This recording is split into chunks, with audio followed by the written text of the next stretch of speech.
Hello friends, నేను మీ దివాకర్. ఈ వీడియోలో మనము యూనిట్ డిజిట్లో 1 ఉన్నటువంటి ఒక నెంబర్ యొక్క స్క్వేర్ని ఎలా ఫైండ్ అవుట్ చేయాలనేది చూద్దాం. చూడండి, 1 అనేది యూనిట్ డిజిట్లో ఉంది అంటే దాని యొక్క స్క్వేర్లో ఖచ్చితంగా యూనిట్ డిజిట్ అనేది ఎప్పుడు 1 అవుతుంది. ఇందులో తిరుగులేదు మనకి. అయితే ఈ ఫస్ట్ 1 విడిచిపెట్టేసేయండి. ఈ తర్వాత ఉండే నెంబర్ ఏంటంటే 2 కదా, ఆ 2ని డబల్ చేయండి.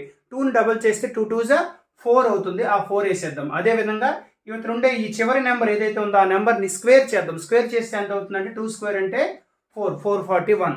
అదేవిధంగా ఫస్ట్ డిజిట్ ఎప్పుడు 1 కాబట్టి తర్వాత నెక్స్ట్ ఈ 3ని ఇప్పుడు డబల్ చేయండి. 3 2 6. 3కి స్క్వేర్ ఎంత అంటే 9 అనమాట. 961. అదేవిధంగా నెక్స్ట్ క్వశ్చన్ చూడండి, ఇది 1. 4ని డబల్ చేస్తే 8. 4 స్క్వేర్ ఎంత అంటే 16. 1681.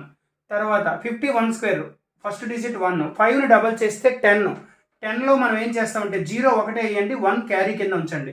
5 స్క్వేర్ ఎంత అంటే 25. 25కి 1 కలిపితే 26 అనమాట. 2601. తర్వాత మీరు చూసినట్లయితే లాస్ట్ డిజిట్ ఎలాగా 1 వస్తుంది. 11 ఉంది కదా, 11ని డబల్ చేస్తే ఎంత అవుతుందంటే 22 అవుతుంది. సో ఒక 2 వేసుకోండి, ఈ 2ని క్యారీ కింద వేద్దాం. సో 11 స్క్వేర్ ఎంత అంటే 121. 121కి 2 కలిపితే 123 అనమాట. 12321. ఇది మనకి యూనిట్ డిజిట్లో 1 ఉండేటప్పుడు ఈజీగా స్క్వేర్ కనుక్కునే పద్ధతి అనమాట.